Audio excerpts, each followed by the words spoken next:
ئەوە چەندێکە پشیلەوەیە؟ تقریبی 5 ساڵێکە بێ پشیلەم هەیە. ئەمە تاکە پشیلەیە لە لاو؟ ناگیان دە پشیلەی تریشم هەیە. دە پشیلە بەخێوکردنی ئەسەم نییە؟ تۆزێ قورسە بەس خۆشە. چه هەستێکە پێەیە کاتێک ئەگریتە باوەش؟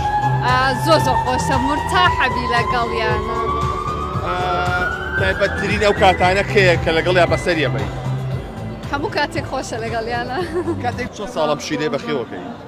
مانگێکی کە تەمەنی ئەبێ بە 4 ساڵ لە 2 مانگیەوە لە لامە. کاتێک ئەسودە تەمەنەوە ئەرچیان زیان ناکە؟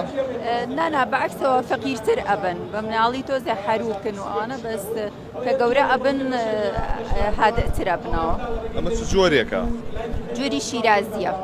باشە شیرازی تووکی خاوە ئەمەی تۆڵی جوانکاری بۆ کردووە. هێشتا بۆم نەکردووە. ئەمە مانای چیە گەێنێ لە لای تۆ؟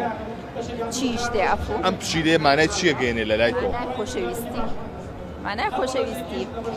خۆشەویستی بێ هیچ مقابلێ چونکە تۆ ئەمە 4 ساڵە من لە لامە بەخێوی ئەکەم بێ ئەوەی من هیچ مقابلێک چاوەڕوانی مقابلێ بم بۆ نمونە جاریوا هەیە ئێمە مناڵ بەخێوەکەین ئەڵین کە گەورە ئەبین ئەو بەخێوانە کاتەوە و چاوەڕوانی دەستی ئەوە بین بەڵام ئاژەڵ چاوەڕوانی هیچ شتێ نابی تەنها هەر خۆشەویستیە.